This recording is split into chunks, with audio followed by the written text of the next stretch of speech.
रूही ने भगवान की मदद से चुड़ैल से छुटकारा पाया और उसे हमेशा के लिए खत्म कर दिया।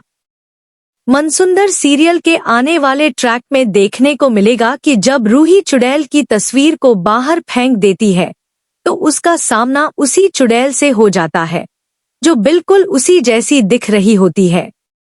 यह देखकर रूही के होश उड़ जाते हैं और उसे समझ नहीं आता कि अब क्या करे।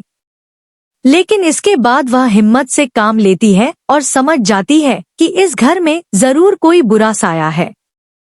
इसीलिए वह अपने साथ भगवान की प्रतिमा और गंगाजल रखती है। जब चुड़ैल उसके सामने आती है तो रूही उस पर गंगाजल छिड़क देती है, जिसके बाद चुड़ैल जलने लगती है और धीरे धीरे गायब हो जाती है। जाते जाते चुड़ैल रूही से कहती है, तुम क्या सोचती हो कि तुमने मुझे खत्म कर दिया, लेकिन मैं फिर लौट कर आऊंगी और तुम्हें हमेशा के लिए नहर से दूर कर दूंगी। यह सुनकर रूही और ज्यादा डर जाती है और सोचने लगती है कि वह इस चुड़ैल को हमेशा के लिए कैसे खत्म करे।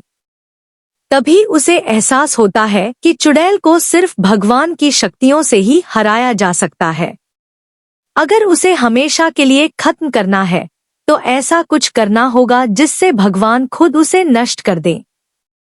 इसके बाद जब चुड़ैल दोबारा लौट कर आती है तो रूही पहले से पूरा इंतजाम कर चुकी होती है। लेकिन इसी बीच दादी अनजाने में उसका सारा प्लान बिगाड़ देती है। फिर भी भगवान रूही की मदद करता है।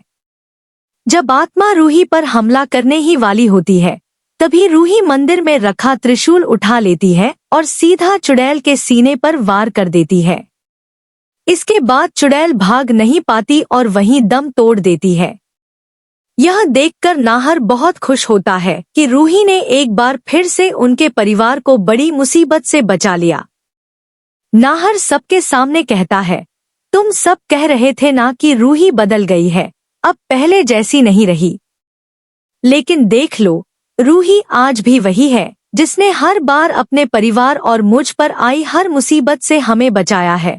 इसके बाद एक बार फिर से रूही और नाहर अपनी जिंदगी की नई शुरुआत करते हैं।